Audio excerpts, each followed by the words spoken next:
Good morning, everyone. So today we are starting new chapter for term 2 exam, class 11, breathing and exchange of gases.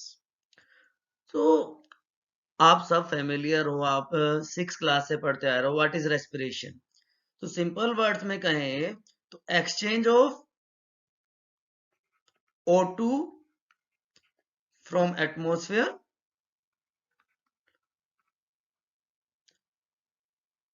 and expulsion of CO2 from the body, removal of CO2 from body. Simple words में हम इस process को हम breathing कहते हैं. Commonly it is also known as respiration as given by NCERT. So respiration is of two types, aerobic and anaerobic respiration. अगर oxygen की presence में प्रोसेस होती है then it is known as aerobic respiration, and in absence of oxygen it is known as anaerobic respiration. अगर micro organisms की बात करें तो माइक्रो ऑर्गेनिजम्स में एनारोबिक के लिए फर्मेंटेशन वर्ड कॉमनली यूज किया जाता है. Fermentation word is used. और type of fermentation depend upon the product form. मान लो अल्कोहल की फॉर्मेशन हो रही है प्रोसेस में, then it is known as alcoholic fermentation. So aerobic in the presence of oxygen and anaerobic in absence of oxygen. और microorganisms में हम उसको फर्मेंटेशन कह देते हैं. नाउ जो एरोबिक रेस्पिरेशन है, aerobic respiration involves two steps. First one is external respiration and second one is internal respiration. So external and internal, two types of respiration. External respiration में क्या होता है? External respiration is intake of O2 and removal और giving out of CO2. O2 intake from the surrounding atmosphere and removal of CO2. But this internal respiration is performed in 3 steps. It is a 3-step process. सबसे पहले क्या होगा? O2 Uptake हो गया bye tissue sales. अभी हम surrounding से ले रहे थे. Now O2 uptake by tissue cells. Now in second step oxidation of this food substances, जो हमने न्यूट्रिएंट्स लिए थे, oxidation of that food occurs with the help of oxidizing enzymes, and finally removal of CO2. This CO2 is removed from the tissues. So aerobic में external as well as internal respiration. Anaerobic respiration मैंने आपको बताया. Even mammalian RBC, human being की RBC भी anaerobic respiration perform करती है because they lack mitochondria, right. उसके अलावा सिंपल और कैन से पैरासिटिक ऑर्गेनिज्म जो होते हैं लाइक एस्कैरिस हो गया, they perform anaerobic respiration. Now human respiratory system की अगर हम आगे बात करेंगे तो उसमें कंडक्टिंग और एक्सचेंज दो पार्ट होते हैं. Now, different type of organisms have different respiratory organs. Different organisms, different respiratory organs. जो lower invertebrates हैं, like sponges, coelentrates, platyhelminths, they generally अपने body surface के through वो gases exchange कर लेते हैं, right? So, body surface acts as respiratory organ. But अगर हम बात करें अर्थवॉर्म की, लीच की, एम्फीबियन की, they have very thin moist skin, so it is known as cutaneous respiration. तो स्किन के थ्रू जो रेस्पिरेशन होता है that is known as cutaneous respiration.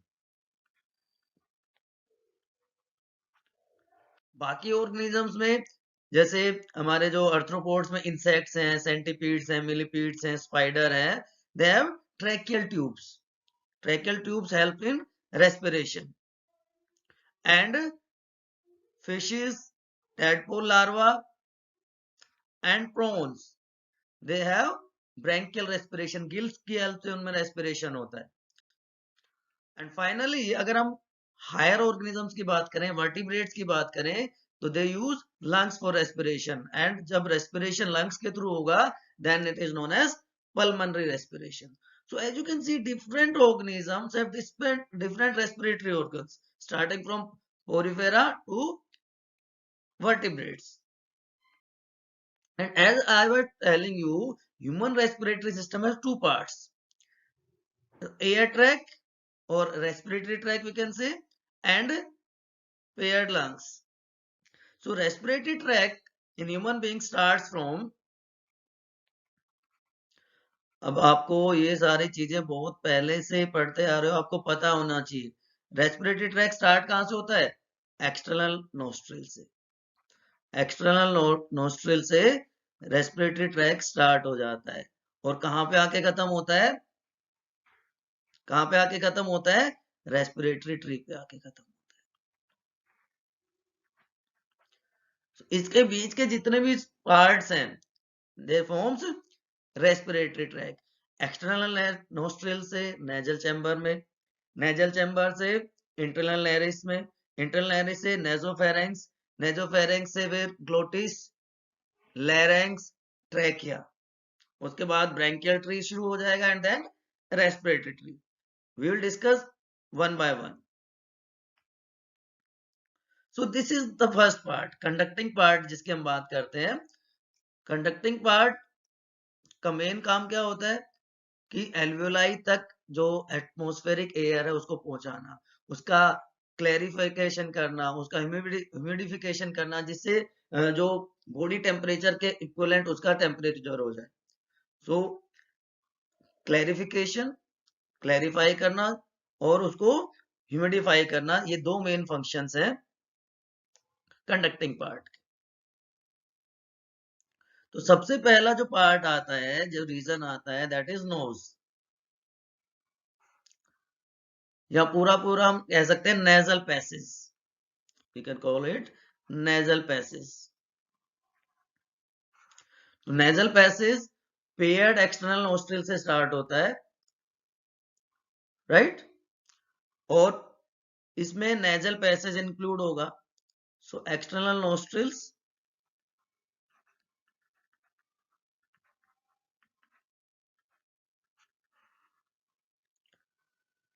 उसके बाद ये ओपन हो जाएंगे हमारे नेजल ट्रैक में.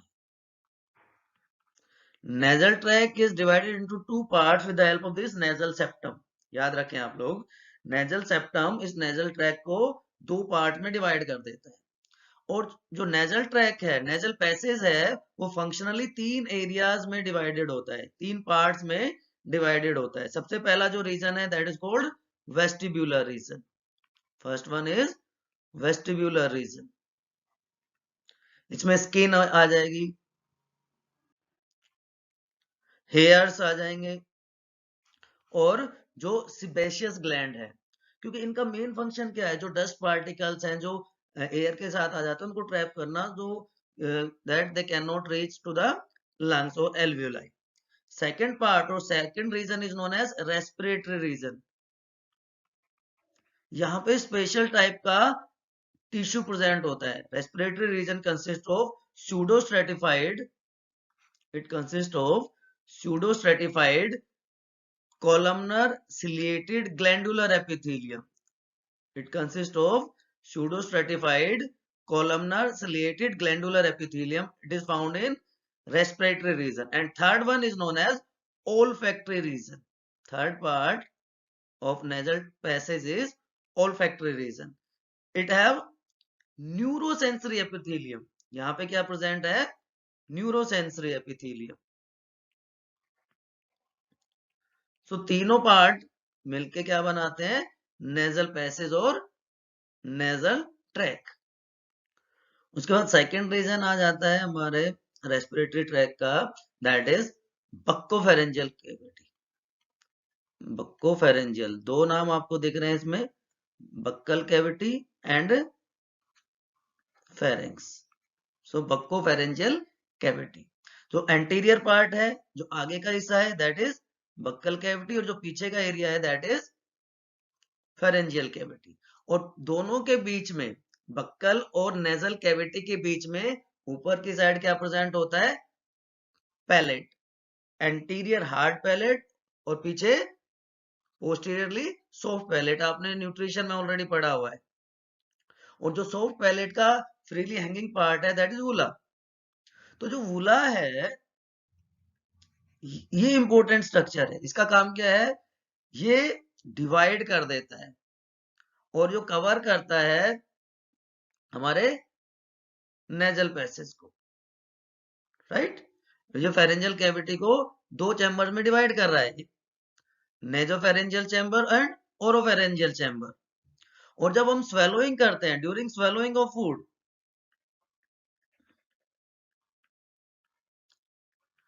स्वेलोइंग के टाइम पे क्या होगा, जो उला है वो ऊपर की तरफ उठ जाएगा, इट लिफ्ट्स अप, और जो इंटरनल लेयर्स है उसको कवर कर लेता है। इंटरनल लेयर्स को कवर करने से क्या होगा, वो prevent the food to enter into the nasal passage. Swallowing हम कर रहे हैं, उला ऊपर की तरफ लिफ्ट हो गया, उसने ब्लॉक कर दिया हमारे चैम्बर को, जिससे फूड एंटर नहीं कर सकता नेजल पैसेज में, ठीक है। और जो ओरोफेरेंजियल पार्ट है वहां पे दो स्लिट लाइक कवरिंग्स हैं, दो अपर्चर्स प्रेजेंट हैं, दो ओपनिंग्स प्रेजेंट आप कह सकते हो। एक को हम गुलेट कहते हैं जो कि इसोफेगस में ओपन हो गया, सो वो फूड का पैसेज वे हो गया। Gullet is the passage way for food. जो और दूसरी जो ओपनिंग है वो क्या हो जाएगी, glottis. This gullet open into oesophagus. और जो ग्लोटिस वाला पार्ट है वो कहां ओपन हो जाएगा, इनटू लैरिंक्स। और ये क्या करेगा, ये एयर को कैरी करेगा।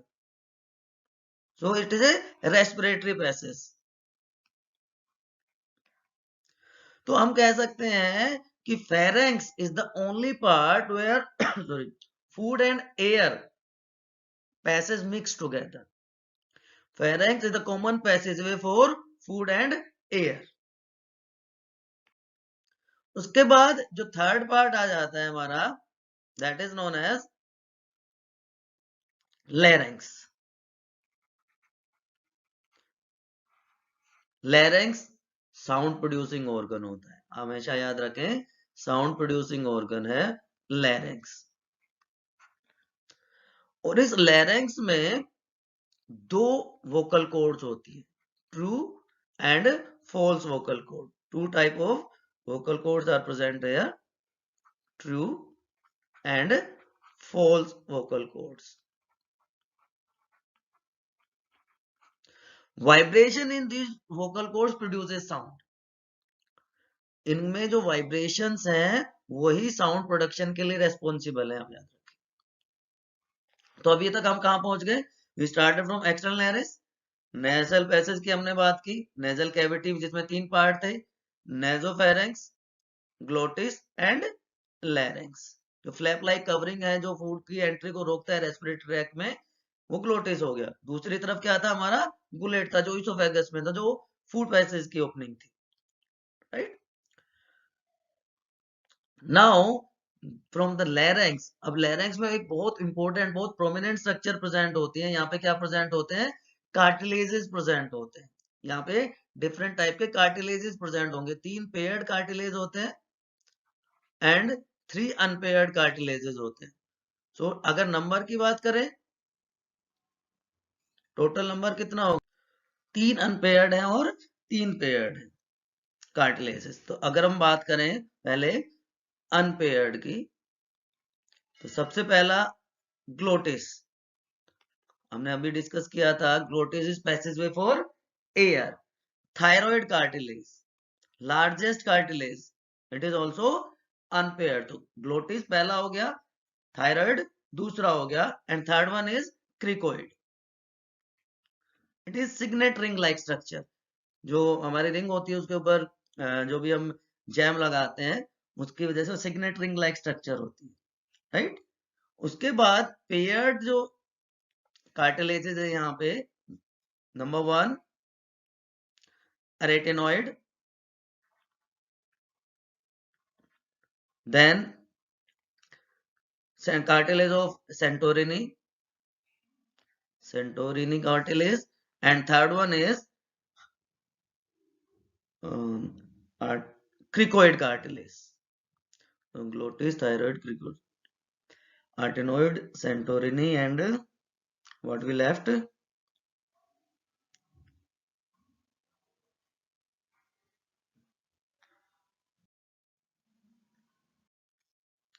Yes, cuneiform. तो ये कार्टिलेजेस यहाँ पे प्रेजेंट होती है. ग्लोटिस का मतलब यहाँ पे एपिग्लोटिस है जो फ्लैप लाइक कवरिंग है. So epiglottis, thyroid, cricoid, arytenoid, cartilage of Santorini and cuneiform. अब इनमें से दो तरह का यहाँ पे कार्टिलेज प्रेजेंट होगा. जैसे हम एपिग्लोटिस की बात करें, एपिग्लोटिस में कौन सा कार्टिलेज प्रेजेंट होता है? आप सबने पढ़ा है. यस, इलास्टिक कार्टिलेज होता है. It has elastic cartilage.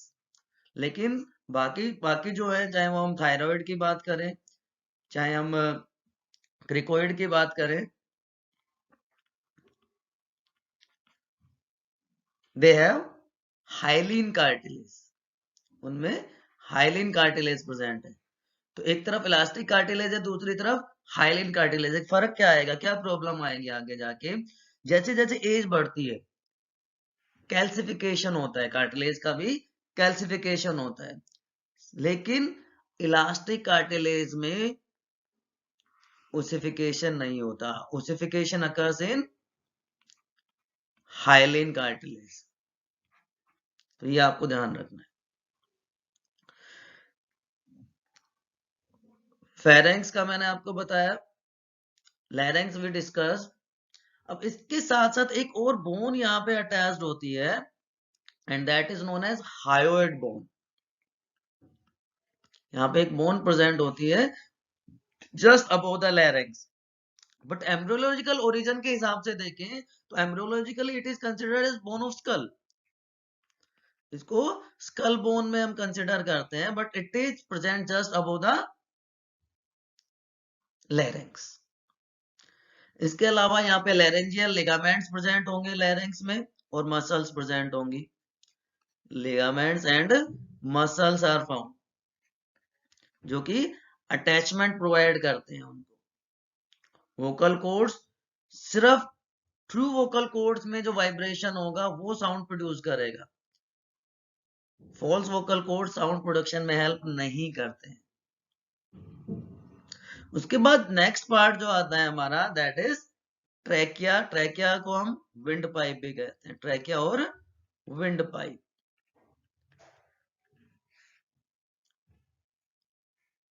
Principal bronchi भी कहीं कहीं आपको लिखा हुआ मिल सकता है ट्रैकिया के लिए, राइट.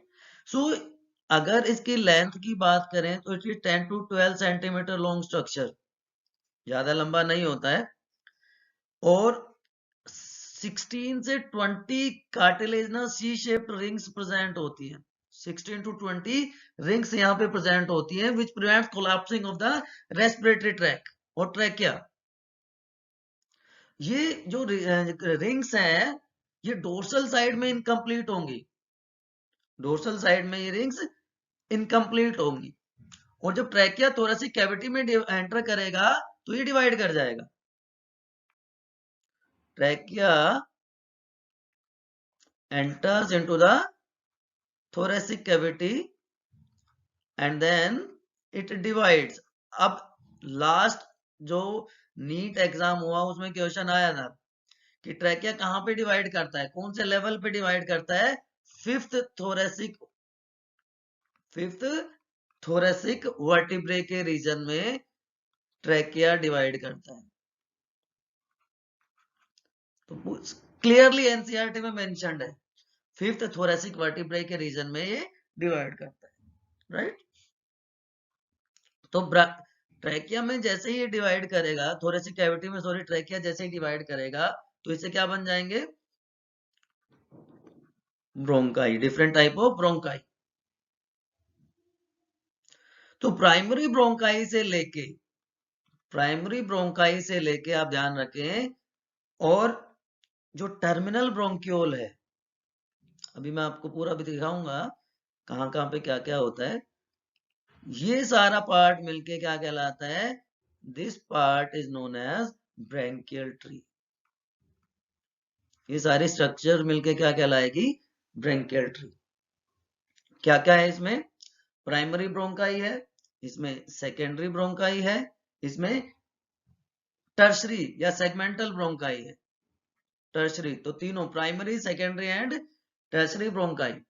उसके बाद ब्रोंक्यूल्स, ब्रोंक्यूल्स भी आपको पता है 3 टाइप के होते हैं, पल्मनरी ब्रोंक्यूल,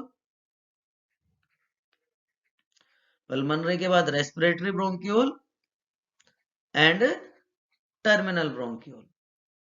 ये सारे मिलके ब्रैंकियल ट्री की फॉर्मेशन करते हैं। लेकिन अगर आपको याद हो तो हमने 2 चीजें डिस्कस करी थी स्टार्टिंग में, मैंने 2 वर्ड यूज किए थे, कंडक्टिंग जोन। कंडक्टिंग जोन कहां से कहां तक होता है, एक्सटर्नल लेयर से लेके ट्रैकिया तक,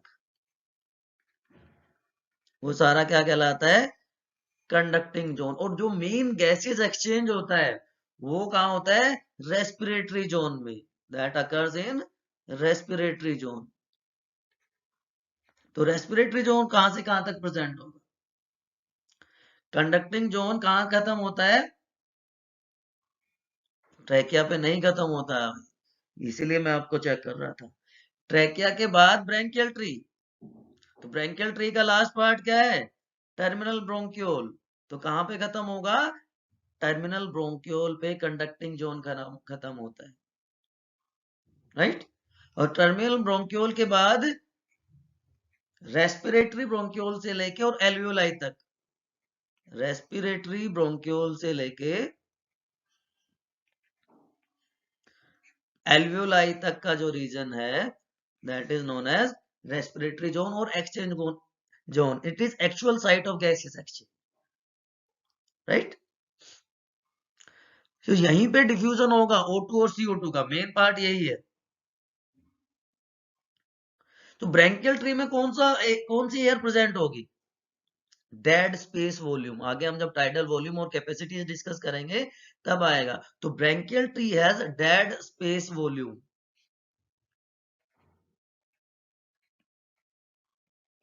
this air is present air, उसका वैल्यू कितना होता है 150 ml। तो ये अमाउंट जो एयर का है यहाँ पे प्रेजेंट होता है। तो ये हम बात कर रहे थे कार्टिलेजेस की, लैरिंक्स के कार्टिलेजेस की।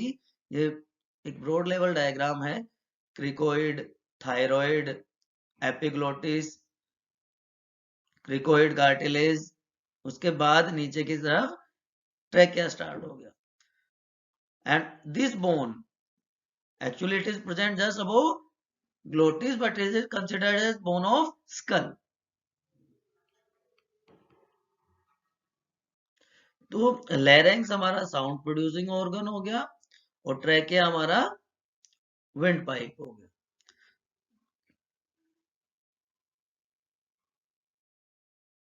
Now the most important structure, that is lungs.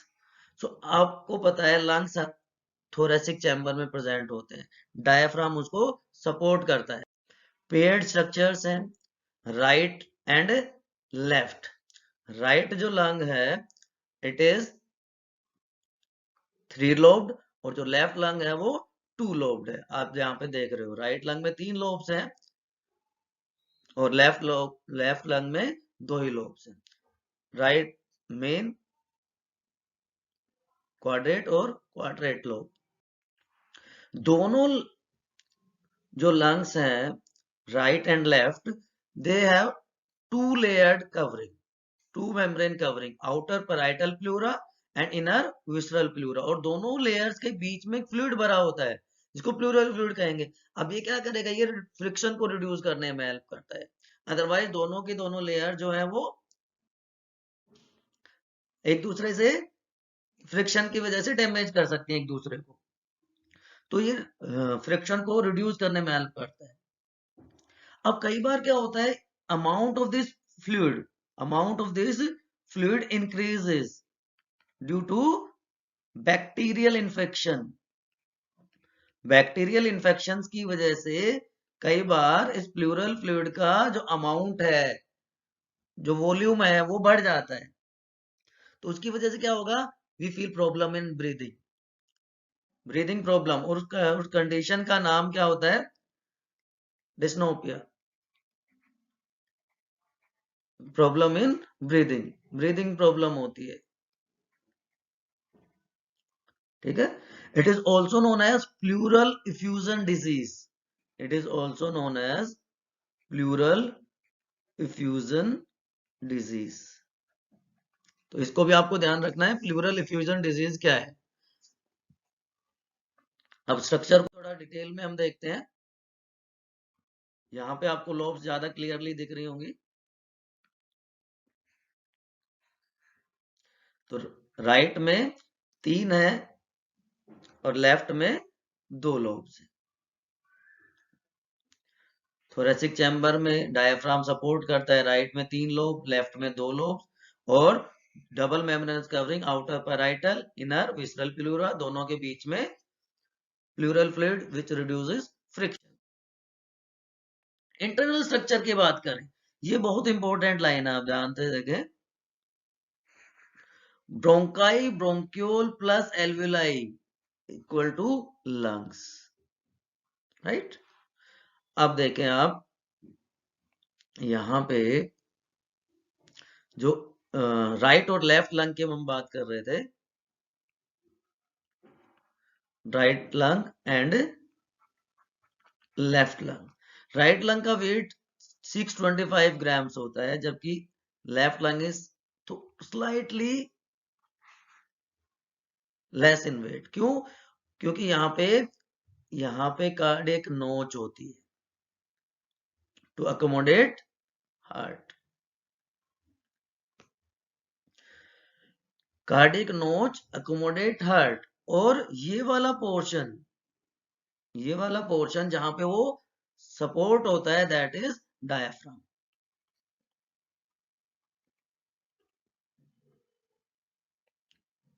They are supported by, दोनों साइड में क्या होंगे, यहाँ पे रिब्स होंगी।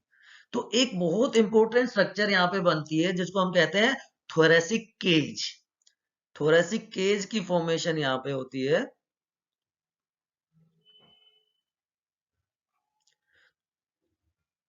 तो थोरेसिक केज में क्या क्या प्रेजेंट होगा, जो एंटीरियर साइड है, एंटीरियर साइड में नेक क्लेविकल बोन, नेक प्रेजेंट है, यहाँ पे क्लेविकल बोन प्रेजेंट है। एंटीरियर के जस्ट अपोजिट जाते हैं हम पोस्टीरियर साइड।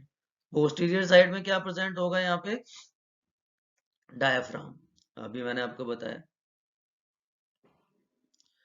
डोर्सल साइड में क्या प्रेजेंट होगा,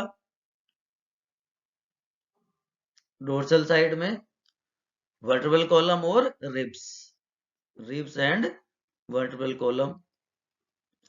एंड डोर्सल के opposite ventral side, ventral side में क्या हो जाएगा, स्टर्नम।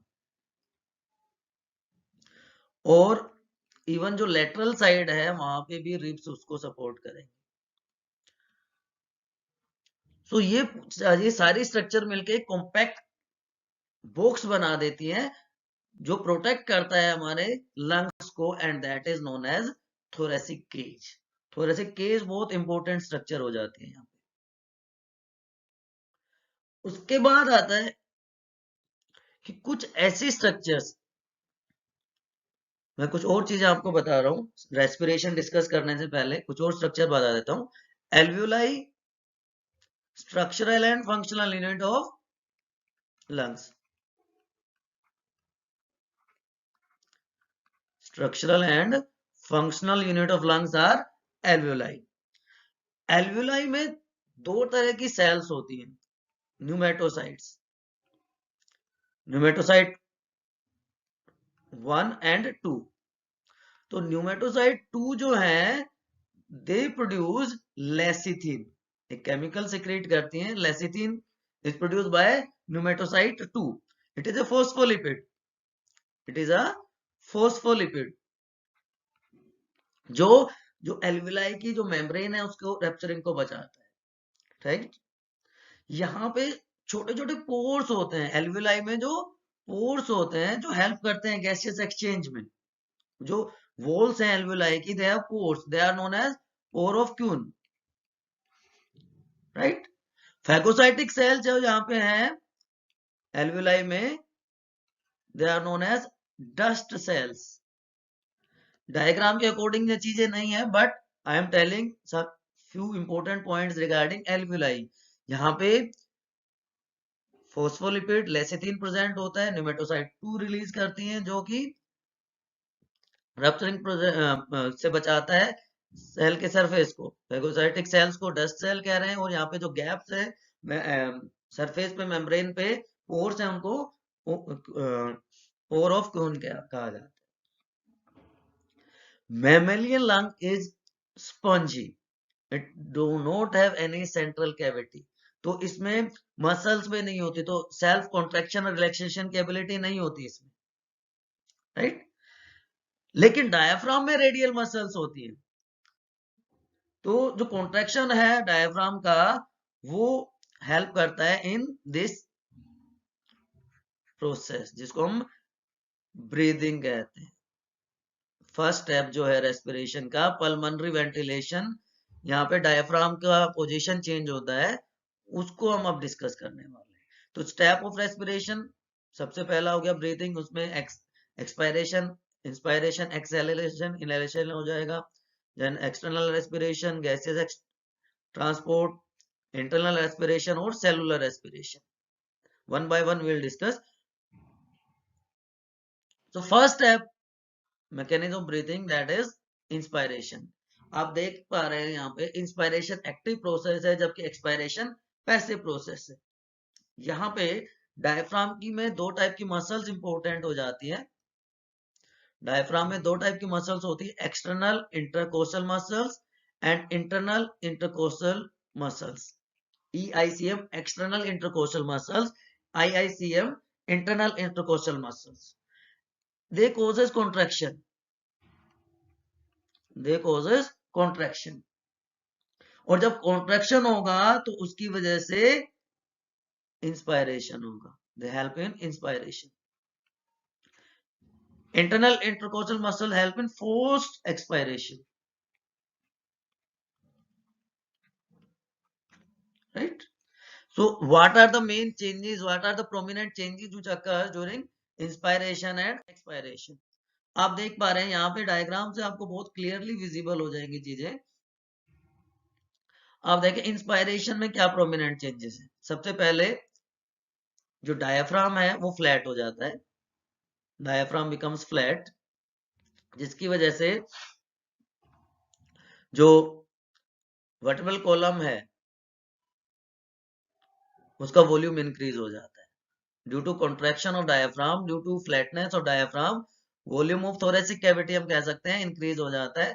तो जब वॉल्यूम बढ़ेगा तो जो प्रेशर है थोरेसिक कैविटी का वो डिक्रीज हो जाएगा। एक्सटर्नल इंटरकोस्टल मसल्स मैंने बताया था कॉन्ट्रैक्शन होगा तो इंस्पायरेशन कॉज करेंगे। रिब्स मूव्स अपवर्ड, आप खुद फील कर सकते हैं, आप जब सांस लेते हैं तो क्या होता है, रिब्स मूव अपवर्ड और उसके साथ साथ स्टर्नम भी ऊपर की तरफ मूव करता है।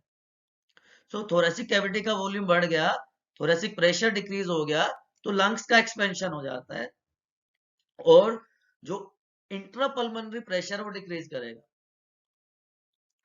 तो बाहर से जो ऑक्सीजन है जिसका PO2 हाई है वो अंदर की तरफ लो PO2 की तरफ मूव करेगी।